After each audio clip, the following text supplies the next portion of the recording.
Good morning, good afternoon for those of you that are on the West Coast. Thanks for joining us. I'm thrilled to launch our 2025 employment webinar series. We're going to be talking today about the future of workplace law, some 2025 predictions. I got to say, this is a fast-moving issue. Things are happening on a day-to-day basis, so we'll do our best to opine on what we think and forecast on what we think will be happening at the federal level. And look forward to this discussion. But with that, I'm just going to kick it off quickly, introduce myself. Thank you for joining. I am Kara Maciel. I'm founding partner of the firm's National Labor and Employment Practice. You can read my bio. I basically advise employers on the myriad of employment issues and labor issues, both counseling and defending them in litigation. Joining me today is my colleague, Scott Hecker, and I will let him introduce himself. Thanks, Kara. Glad to be here. I'm Scott Hecker. I'm a senior counsel in our DC office. Recently joined Con Maciel after some time at a large international law firm, and prior to that, about a dozen years within the Department of Labor, doing trial level work, national office work for the Occupational Safety and Health Administration, and also in the Wage and Hour Division. So fair amount of experience on what goes on at DOL, and looking forward to chatting a bit with you today on that. And I will turn it over to my colleague, Letitia Silas. Hello and good afternoon. I'm Letitia Silas. I'm a partner in the Con Maciel Carey office in Washington, D.C. I am a traditional labor attorney, although I have some employment practice experience as well. My background spans both the public and private sectors as in-house counsel, outside counsel, and executive, most recently serving the University of California as the executive director of labor relations system-wide over their 10 campuses, 5 medical centers in their national research laboratory. I enjoy assisting employers in responding to the challenging workplace issues of today, involving labor unions as well, and I'm glad to be here. I'm going to turn this over next to my colleague, Mark, to introduce himself. Hi, everybody. Glad to be here. Mark Trapp. I know this will surprise everyone that can see me on here because I have such a fresh, young face, but I've been practicing law for 25 years now. And the last 8, I've been with Con Maciel in our Chicago office. I have a focus on traditional labor matters, employment litigation, and particularly dealing with withdrawal liability and multi-employer pension plans. And if you know anything about that, then I am sorry for you. But I'll turn it back to Kara and we'll get started with the presentation. Great. Thanks, everybody. All right, so here's our agenda for today. I'm going to kick it off by talking about the future of the EEOC. Scott's going to talk about the future of the Department of Labor. Then Letitia's going to cover the future of federal labor law and the National Labor Relations Board. And Mark's going to close it out with the future of the Federal Judiciary. So with that, let's talk about kind of the future of the EEOC. This is the Equal Employment Opportunity Commission. They're headquartered in Washington, D.C. They have regional offices around the country. And this is the federal agency that investigates claims of discrimination under Title VII, the Americans with Disabilities Act, the Age Discrimination Employment Act, generally, what we think of discrimination and harassment in the workplace.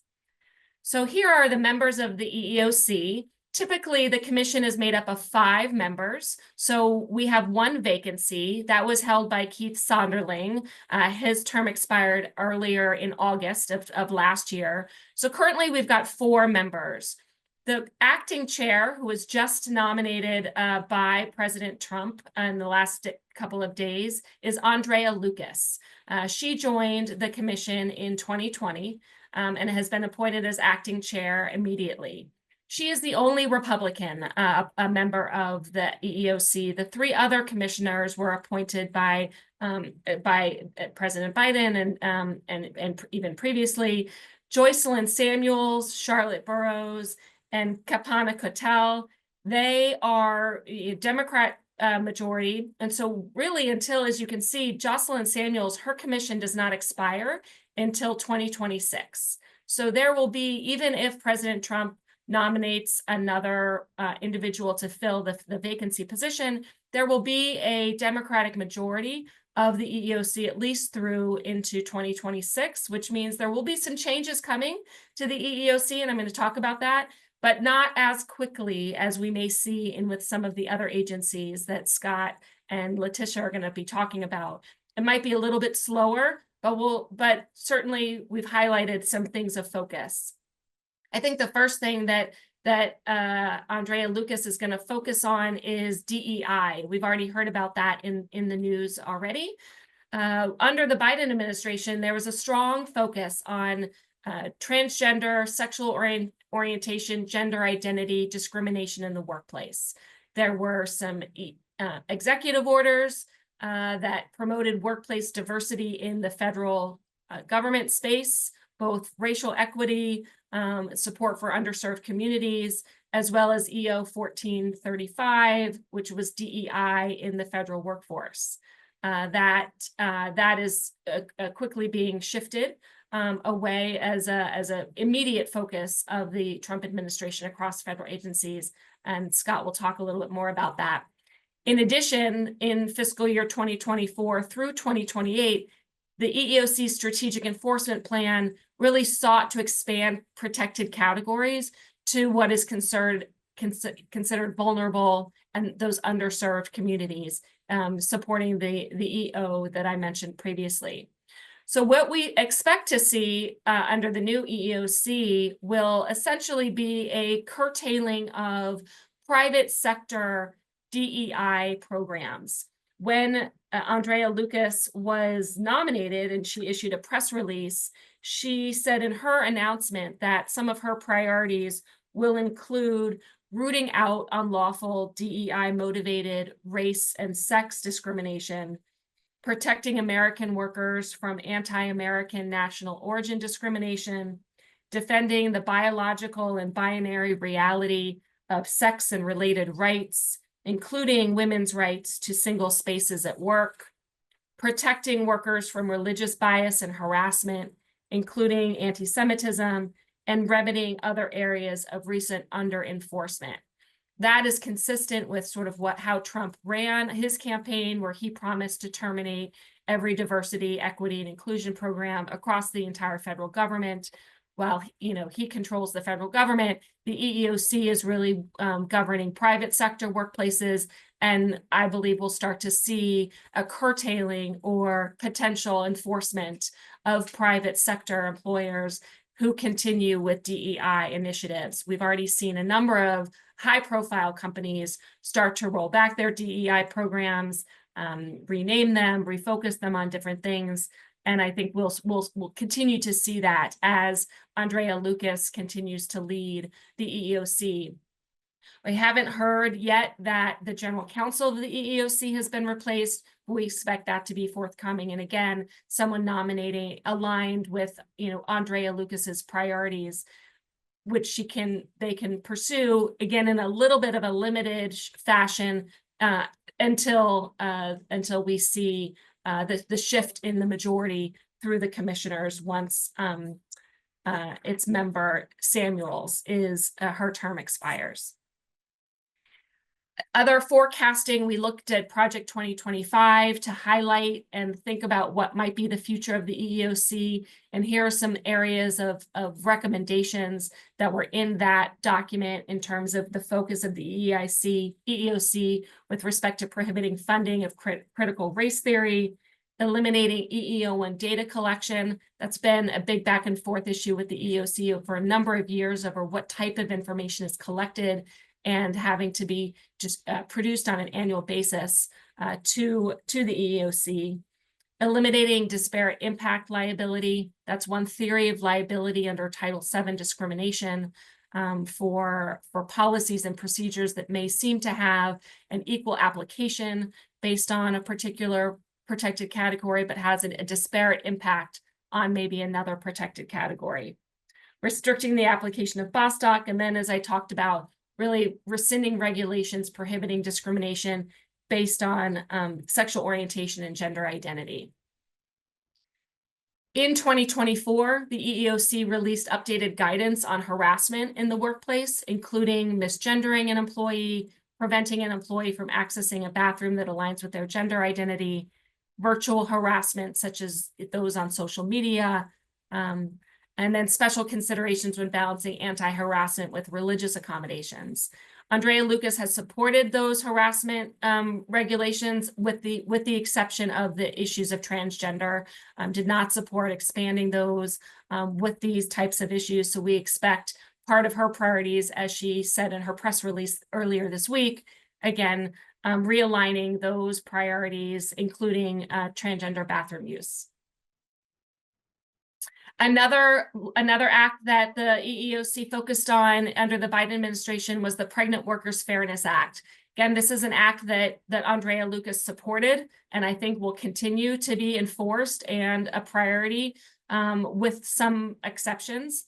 There was some guidance with respect to seeking reasonable accommodations for abortions, miscarriage, stillbirth, migraines, lactation, other pregnancy-related conditions.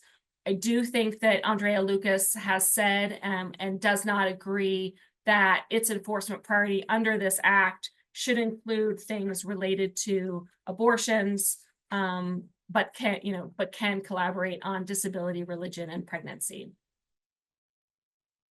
The other big initiative that I think we will see in 2025 with the EEOC is tech, the use of tech in the workplace, whether that's AI, or other types of tech. And just last month, we saw the EEOC issue guidance on wearables in the workplace.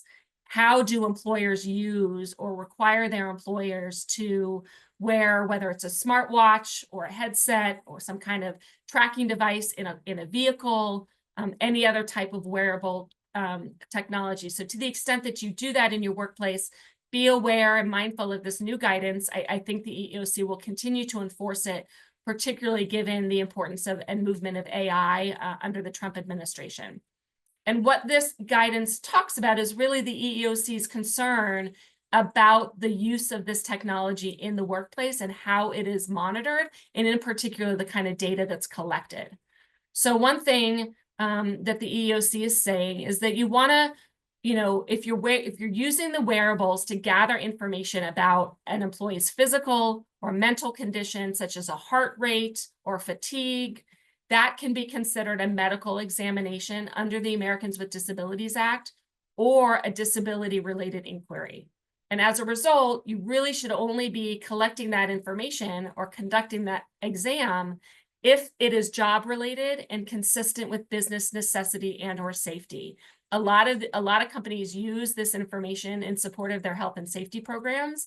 And so working with your health and safety professionals within your organization to make sure they are mindful of this guidance and implementing the technology and the collection of data in collaboration with legal and in collaboration with human resources is really important. You want to review your policies to make sure you're complying with this guidance and with ADA rules, and really limit the use of the wearables that require this medical data collection unless it is essential. A couple of things that the EEOC has commented on is really you want to make sure you're treating this information you're collecting as confidential medical information, which means you should secure that data separate from regular employee personnel files or documentation. It should be considered medical information, which is kept generally separately in a separate file and confidential, and only have very limited personnel having access to that information. Make sure that you don't let that data lead to biased or discriminatory employment actions. So make sure you're looking at the devices for any known accuracy issues across demographics. This gets to sort of the disparate impact analysis I was talking about earlier, that even though it may be applied even-handedly across the workplace, if there are some issues with the device, with the technology, with the vendor that impacts one demographic over another, you want to make sure that information is known and that you're not allowing that information to lead to inappropriate or discriminatory actions. You want to apply that policy across the workforce in a uniform basis without targeting certain employees, certain individuals. Again, it should be across job titles, job functions, very limited focus on those essential functions for business necessity, again, for health and safety reasons. To the extent that someone, whether it's a headset or a driving device, or they can't, wear a wearable, establish a process for employees to request a reasonable accommodation and be able to understand how you engage in that request for an interactive process to make sure that you're not interfering with an employee's disability or other issues under the Americans with Disabilities Act. So with that, I'm going to turn it over to Scott, and he's going to talk about the future of the Department of Labor. Thanks, Kara. Appreciate it. Sort of table setting, we do have a Labor Secretary nominee. It's former Oregon Representative Lori Chavez DeRemer. She represented Oregon's 5th district, which is typically a Democratic district, but she was able to win an election there with actually a fair amount of union support. And so she has been known in Congress during her term there as perhaps the most pro-union Republican in Congress. What that means, to set some context, is AFL-CIO actually tracked her votes on 10 bills that impacted employees, and she suggested that, AFL-CIO suggested she voted against workers on 9 of those 10. Her score from AFL-CIO was 10%, whereas she had a 10%. Typically Republicans are at 6% and Democrats average 99. So being the most pro-union, I don't know that this is going to be a continuation of policies we may have seen under the Biden administration. Beyond that, it's the Department of Labor, despite the name, does not touch union activity or necessarily collective action a ton. And Letitia will speak more to sort of those kinds of issues later, noting that federal labor law actually, applies whether or not you have a union. Collective action, collective employee action is implicated. So even non-union shops do need to pay attention to that kind of thing. Again, she'll discuss that. Letitia will discuss that more later. There is a limited amount of contact for the Department of Labor through the Office of Labor Management Standards, those kinds of activities. But a Secretary Chavez DeRemer would not necessarily be able to flex her wings too much in the union space. One piece of why she is known as such a pro-union representative, or was known as a pro-union representative, is that she did support the PRO Act, the Protecting the Right to Organize Act, which would amend the NLRA against something, again, not a statute that DOL administers, but that would incorporate the so-called ABC test for determining employment status. The former acting secretary, who was the secretary nominee after Secretary Walsh left, Julie Su, she supported the ABC test. She came from California, where it is in effect, and that kind of led to a lot of resistance to her confirmation. She never did secure confirmation. So some folks question whether there may be any issue with Chavez DeRemer getting confirmed. Haven't heard a whole lot other than sort of initial rumblings about her union support. But so far, nothing concrete that would suggest she won't make her way into the role. She obviously would have a role in laying out the priorities, working with President Trump of the department, and we could certainly see some shifts there, which we'll discuss a bit more. Just wanted to also lay out, Kara mentioned Keith Sonderling. He is the deputy secretary nominee for the Department of Labor, so he would be kind of Secretary Chavez DeRemer's right hand. A lot of kind of functionality, sort of like a COO role at the department. He again had roles, plural, I guess, at the department in the first Trump administration. I worked with him in the wage and hour division, where he rose to acting administrator, heading that office at one point in the first Trump administration.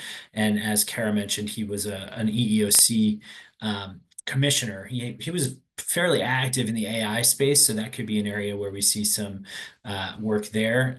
Though initial efforts by the Biden administration have already been kind of pulled back by the Trump administration, so we'll see what direction those move in. Right now, the acting secretary at the department is a career deputy assistant secretary for operations in the office of the assistant secretary for administration and management, OSAM it's called. That's Vince McCone.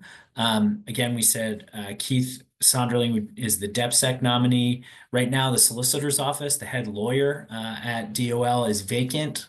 There's no acting that's been appointed to this point, but there are career deputies in national office and regional office roles. There is no administrator for the wage and hour division, no acting administrator either. Patty Davidson is a deputy administrator, and she sort of took on that lead role. She's the most senior career person, so likely making the calls there as the transition occurs. Similarly, no OSHA assistant secretary or acting is named. In fact, that role, assistant secretary for OSHA, was empty throughout the entire first Trump administration. So we'll be interested to keep eyes on whether and how quickly they move to fill that role. Currently, again, there's a deputy acting, likely in the lead role, the longest standing or the highest ranking deputy at this point, Scott Ketchum. OFCCP, the Office of Federal Contract Compliance Programs, is also a career deputy acting in the director role. That's Michelle Hodge. And similarly with OLMS that we mentioned earlier, the Office of Labor Management Standards, that's another career deputy, Andrew Auerbach. So a lot of these roles are in flux.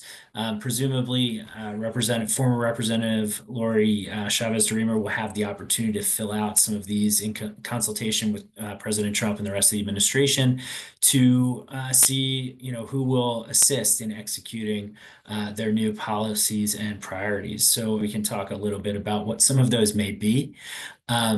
Certainly, we're going to see some regulatory changes. For example, you can expect far more limited regulatory activity. Currently, there is a regulatory freeze in place that occurred very quickly with the advent of the new administration. We can expect a shift towards deregulation. Under the first Trump administration, there was sort of a two out, one in policy where any new reg needed to be accompanied by the withdrawal of two regs. We understand that number may be higher. We've seen numbers like 10 out for every one in potentially. So there should be a shift towards deregulation here. Not a lot of proactive rulemaking. The Trump administration and Republicans or conservatives more generally have suggested a need to pull back the administrative state and rein in the administrative state. We've seen that at the Supreme Court level with some of the recent cases listed there on the slide, Loper Bright, Jarchese, and Corner Post in particular.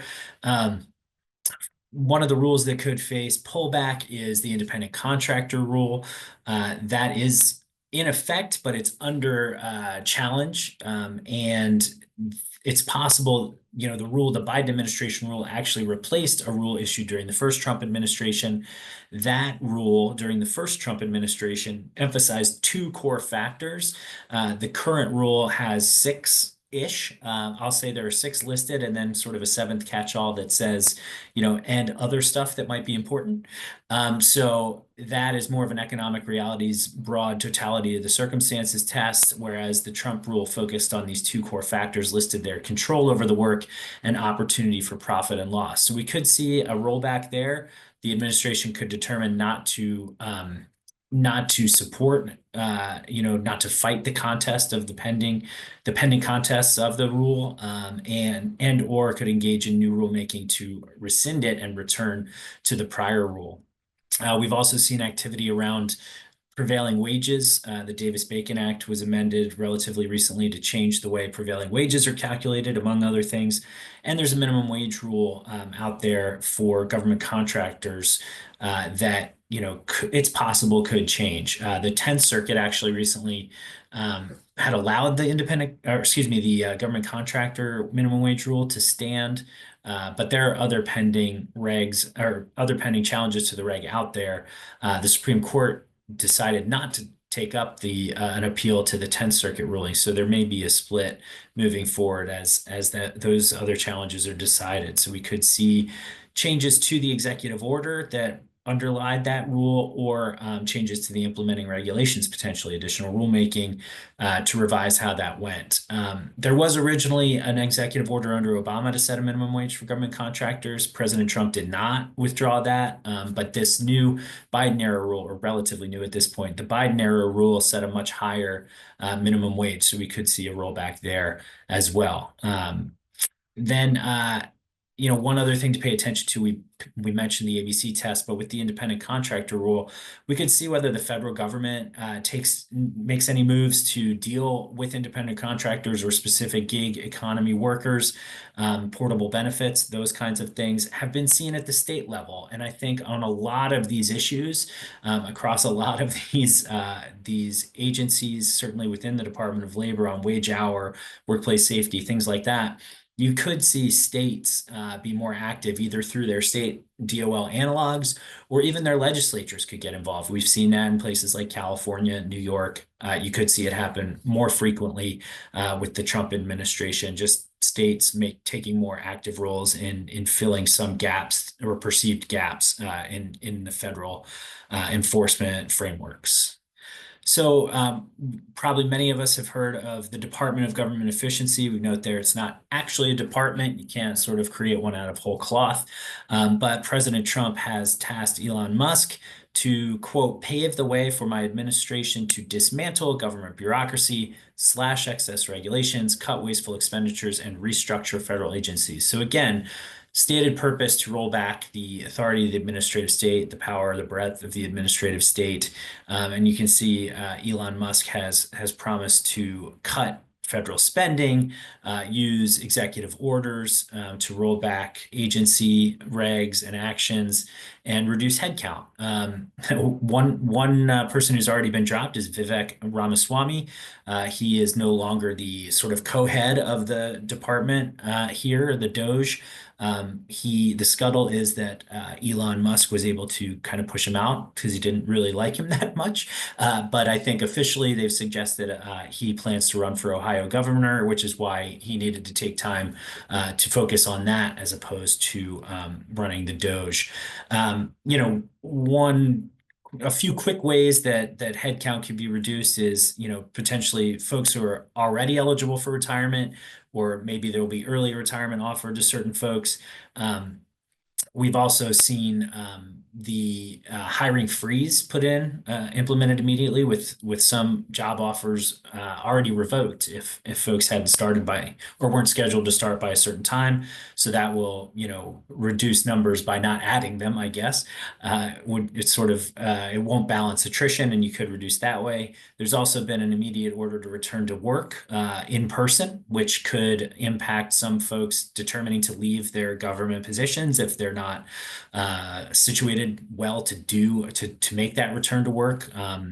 And then we also saw what was known as Schedule F under the first Trump administration, now known as Schedule Policy/Career, and that allows the government to more easily separate career employees who are in confidential policy determining, policy making, and policy advocating positions. So those folks have reduced civil service protections, and therefore, could be easier to separate, thereby reducing that headcount as DOJ and President Trump are looking to do. Finally, for me, my last slide here, just about some key enforcement trends. There was a focus, which I think Kara alluded to, on sort of quote unquote vulnerable workers in the Biden administration. For example, child labor was a big priority, sort of a whole of government effort. But if you take a look at the enforcement numbers from fiscal year 23 to fiscal year 24, we saw the cases, the number of minors employed in violation of child labor laws, federal child labor laws, the cases with hazardous occupation violations, all of those things declined. What didn't decline was the assessment of civil penalties against folks, employers who allegedly violated the child labor laws. Those nearly doubled from 8 million and change to 15.1, as you can see there. So that's interesting. I think we may see some of the methodology, the revised methodology that was rolled out in November of 2023 to calculate civil money penalties. We could see that field assistance bulletin, which was issued by the Wage and Hour Division, who administers the child labor laws, federal child labor laws. We could see that rescinded, resulting in lower assessments there, in an effort to potentially increase compliance assistance as opposed to targeting folks for child labor violations. Something else we may see is a reduction in the focus on whistleblowing, encouraging whistleblowing, a reduction in explicitly naming anti-retaliation provisions in new regs. Just going back to the impact on private workers when it comes to sort of EEOC related issues, but there was an executive order on the 21st earlier this week called Ending Illegal Discrimination and Restoring Merit-Based Opportunity. That order read in part that the federal government's charged with enforcing our civil rights laws. The purpose of this order is to ensure that it does so by ending illegal preferences and discrimination. And how that impacts DOL in one way is by limiting the enforcement authority of the OFCCP, which we referenced earlier. That's the Office of Federal Contract Compliance Programs.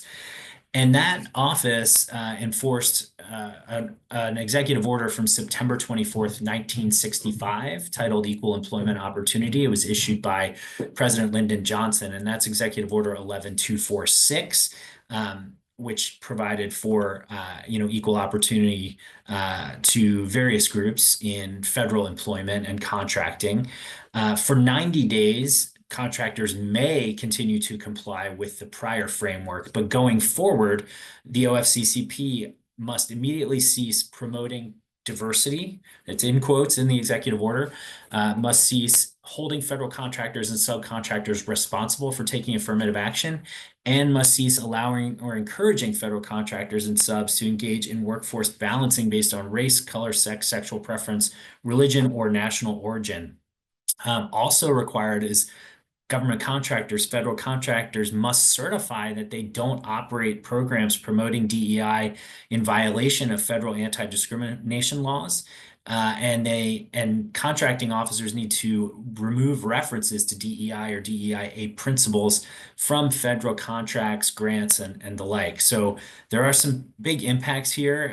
These directives are pretty much directly in conflict with the role that OFCCP describes on its website through the Department of Labor, as they list promoting diversity and holding businesses accountable as some of their priorities. And both of those were directly targeted in the executive order. DEI offices, DEIA offices are being closed across the federal government, and programs and contracts are being withdrawn to remove those kinds of things.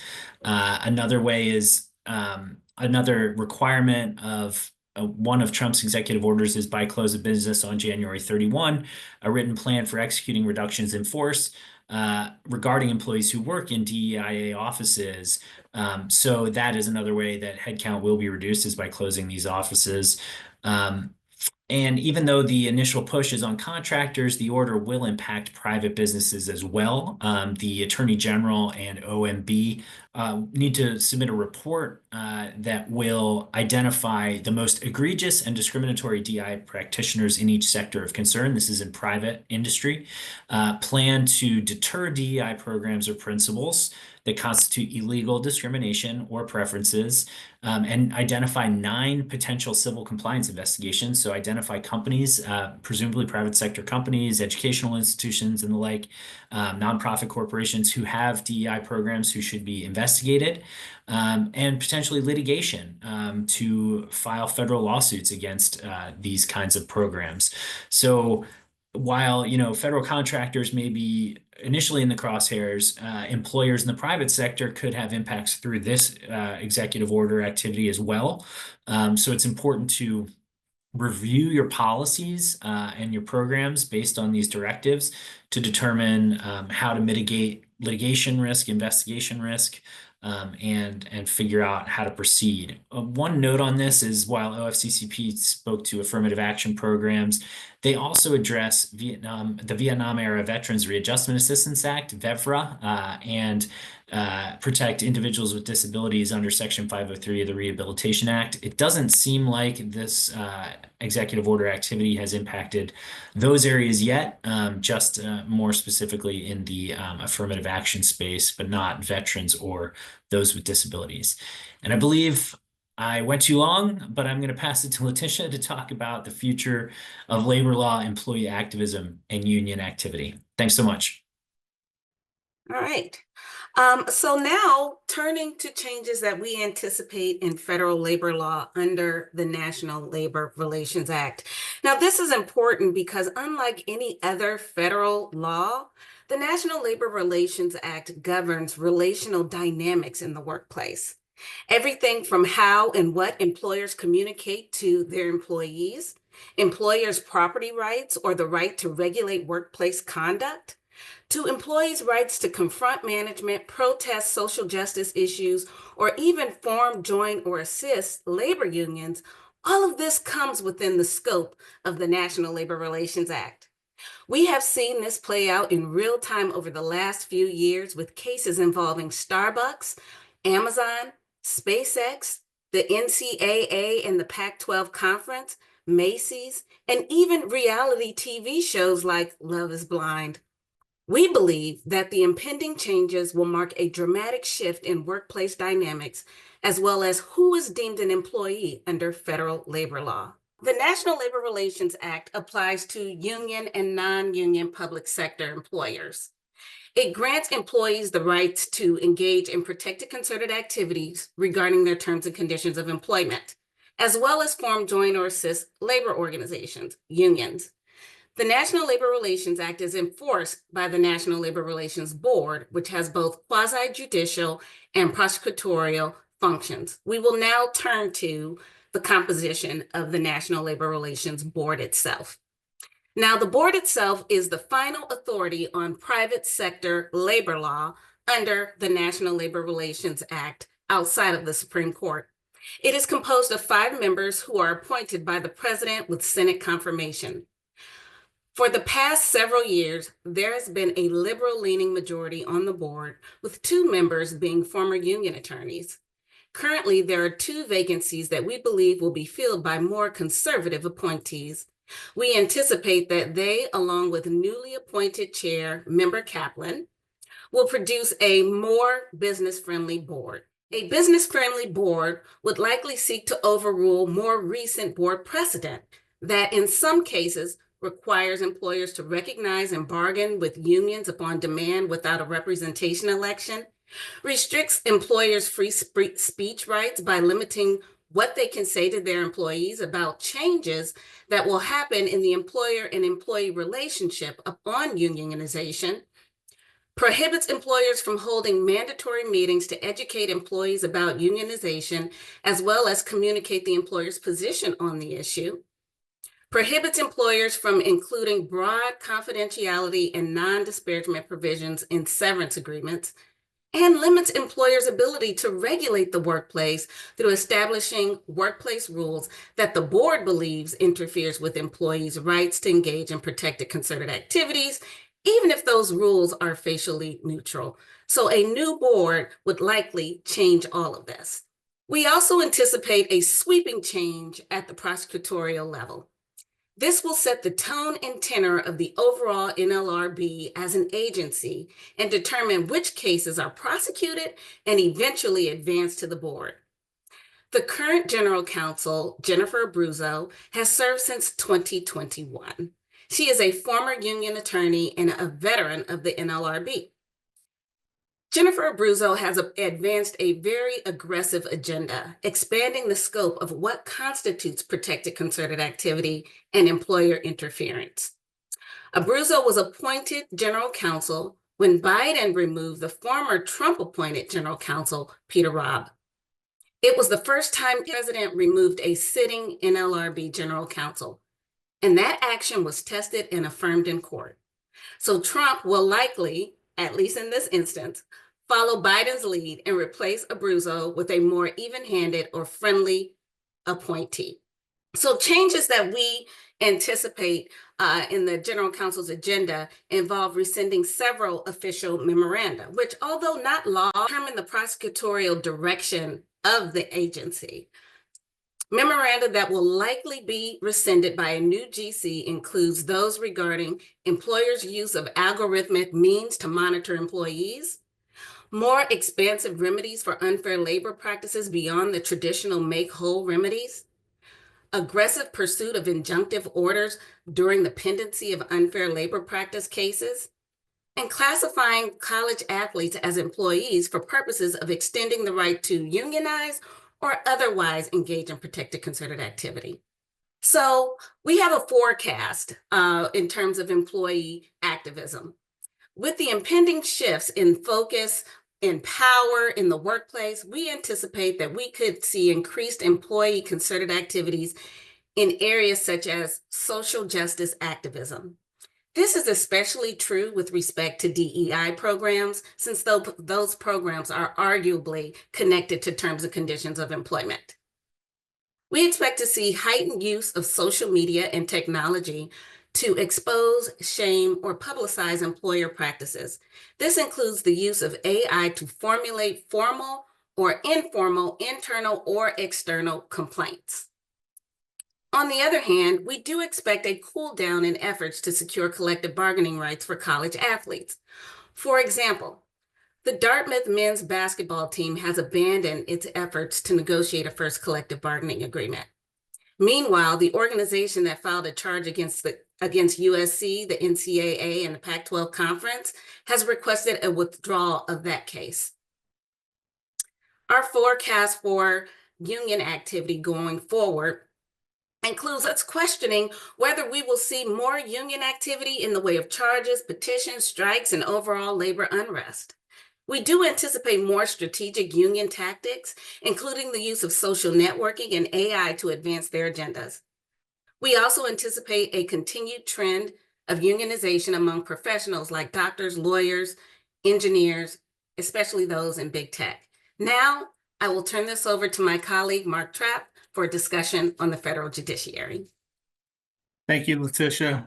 As far as the future of the federal judiciary, President Trump already had a first term, and now he's back again. And many of you may wonder, is this going to be like a back to the future kind of thing?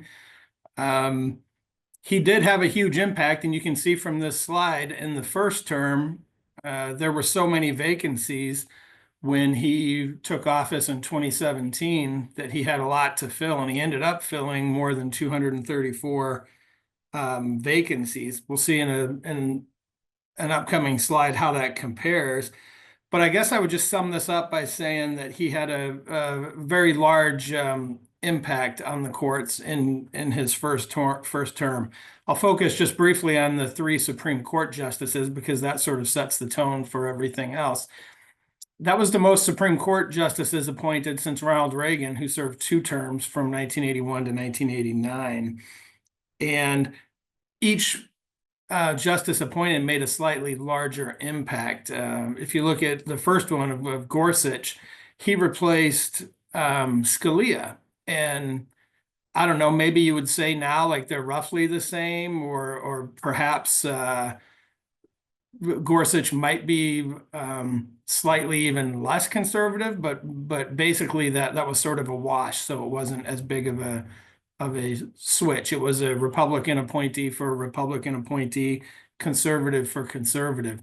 When Kavanaugh was appointed, I believe in like 2018, he was filling Justice Kennedy's seat for whom he had clerked, and Kennedy was probably at least slightly more moderate than Kavanaugh. Kavanaugh has shown some willingness to depart from, strict conservative views, but on the whole is probably at least slightly more conservative than Kennedy. So that was a Republican for a Republican, but it moved the court at least slightly to the right.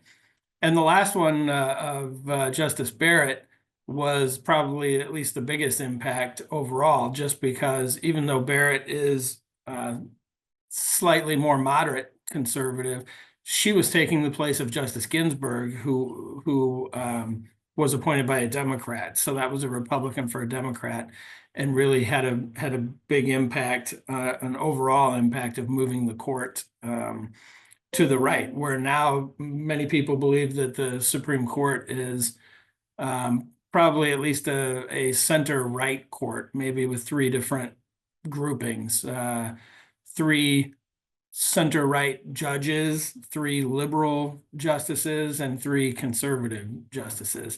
But that still leans to the right, and is, as we've seen in the last couple of years, can have a pretty big impact in a lot of areas. So I want to talk at least a little bit about this time around and how it differs from last time around. There's a lot less vacancies than when President Trump began his first term in 2017. You see the number there is 45, and as compared to the 108 that were there when he first took office, that's a huge difference. It's less than half.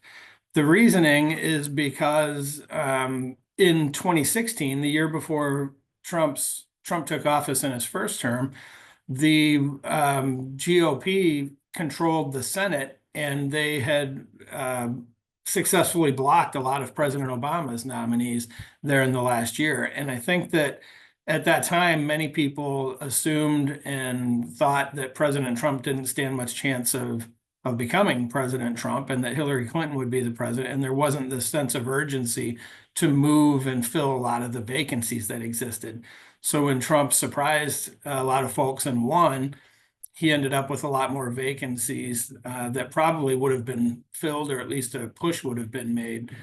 That didn't happen this time around because President Biden was in office, and the Democrats controlled the Senate, and they had a pretty aggressive push to fill judicial vacancies during Biden's term, before the election, and certainly even after the election. They filled 22 more slots after the election.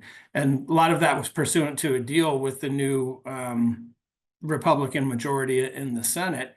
And the Democrats, you can judge whether they got the better of the deal or not. They got 22 judges appointed after the election, or I'm sorry, confirmed after the election, in exchange for an agreement to not hold votes on 4 circuit court nominees. And at least one of those nominees, at least one of those sitting judges of the 4 circuit vacancies withdrew his prior intention to take senior status. We'll talk about that in a little bit, but that took away one of the circuit slots that the Republicans had counted on. So here we are with the second term vacancies. There's only 2 circuit court vacancies right now, but there's a lot more that are expected to become eligible or open. Some have estimated, there's at least one outfit that has estimated that there's probably 247 judges that can be eligible to take senior status. And a lot of people are speculating that perhaps maybe 2 of the most conservative, if not, they probably are the 2 most conservative justices on the Supreme Court, Clarence Thomas and Samuel Alito, that they may take the opportunity in the first year or 2 of President Trump's second term to retire and have their slots filled with like-minded conservative nominees. Some have speculated that Justice Sotomayor, who has it's been publicly discussed that she has some health challenges, I think like diabetes, and some suggest that maybe she would retire. And you never know what's going to happen with any person or any Supreme Court justice. So we will see, but it doesn't look like there's going to be the sort of the perfect storm that occurred in President Trump's first term, at least with the Supreme Court. One important thing to keep in mind here is that the Republicans flipped the control of the Senate as well, and they won 4 Senate seats in these states that I've specified there on the slide, and now they hold a 53-47 advantage. And it seems that the the makeup of the Senate, not just in the Republican majority, but it appears overall more supportive of Trump.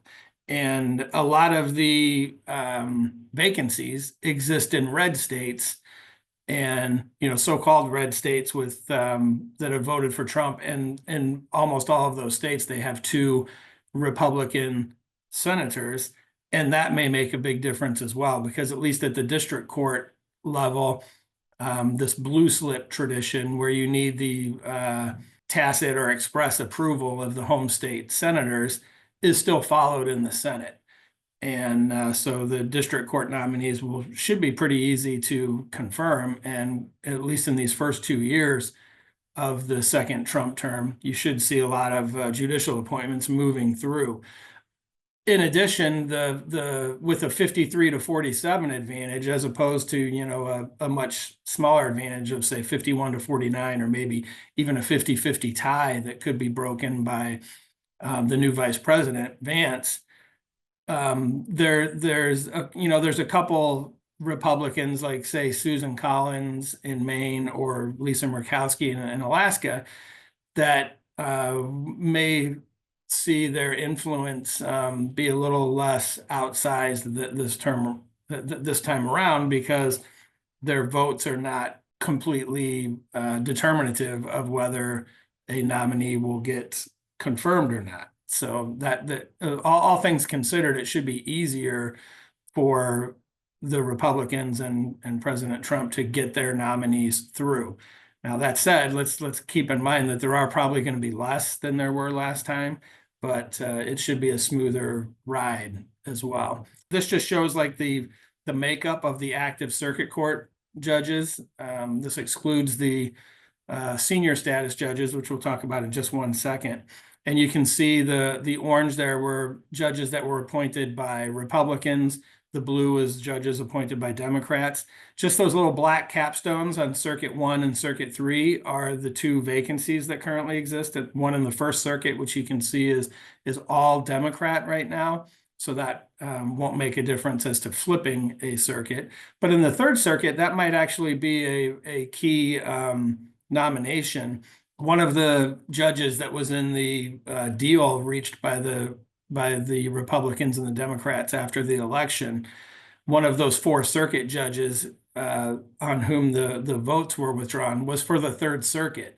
And that could have made a difference, as it would have, I believe it would have made the Third Circuit even at 7-7, Democrat appointees versus Republican appointees. Now President Trump is going to fill that slot, and it'll be 8-6. And any others that come along will make it even more of a Republican stronghold. And that's a pretty important circuit. It covers Pennsylvania and New Jersey, just so you know where that is. Let's, and in President Trump's first term, he actually appointed enough appellate judges, that is on the circuit courts. He appointed 54, which beat President Biden's term of 45, but President Biden appointed more district court judges, which are the lower courts, the trial courts. But those appellate courts are where a lot of the cases get their final resolution. And President Trump was able to appoint 54 in his first term and flipped 3 circuits to Republican majorities. Let's just talk here real quickly about what the senior status concept that I've mentioned once or twice. When a judge reaches the age of 65, if they have 15 years of service, that adds up to 80, 65 plus 15, and they can take what's known as senior status, which basically allows them to still work on some cases, but their seat can be filled by the sitting president. That happens with some regularity in the federal judiciary, and it's a sliding scale kind of thing. So if you're 70 years old and you have 10 years of service, that adds up to 80, and you can also take senior status. And there's a good chunk of judges that are currently eligible and that are anticipated to be eligible here in the first year or two of President Trump's second term. And you can see just on circuit judges, out of the 47 that are there, 26 are Republican appointed.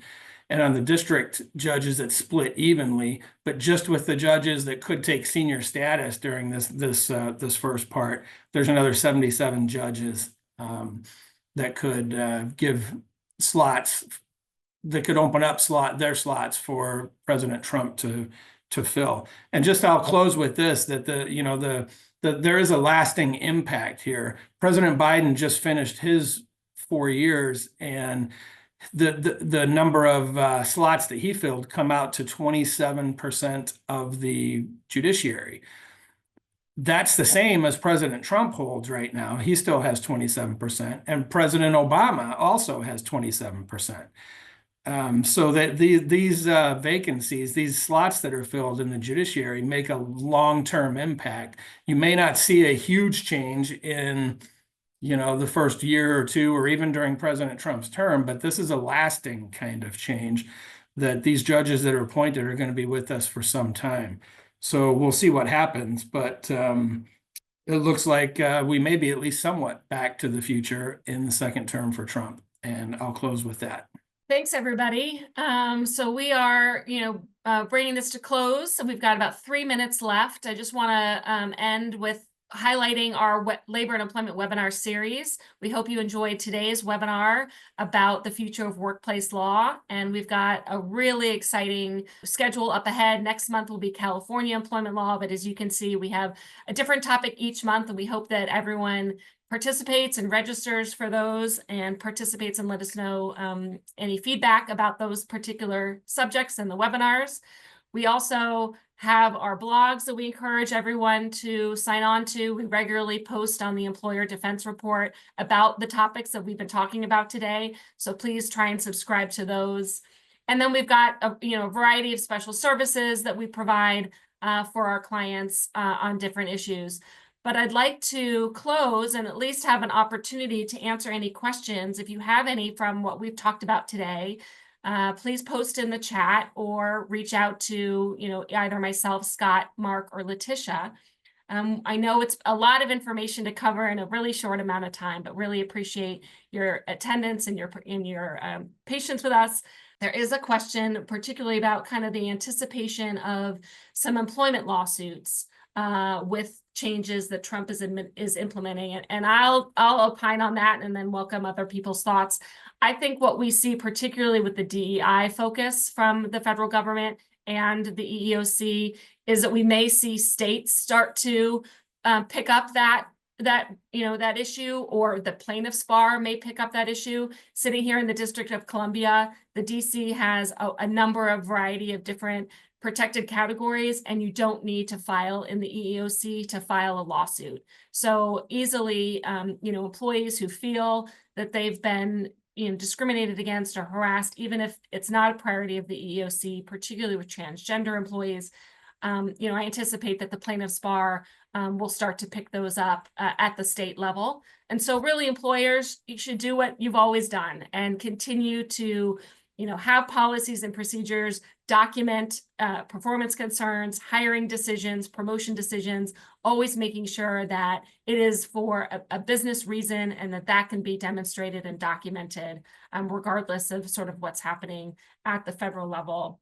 I think just from a sort of regulatory perspective, you may see rules challenges or similar to the deregulation activity. That's not going to be, it's a little bit different, obviously, than the employee focused issues, but it could, the courts could come into play here about what parts of this of the rollbacks or the changes in policy are permissible versus what's not, which in the end will on the ground impact these kinds of employee suits. But I agree 100% with Kara on sort of that question number 2, what to do to prepare for increased litigation.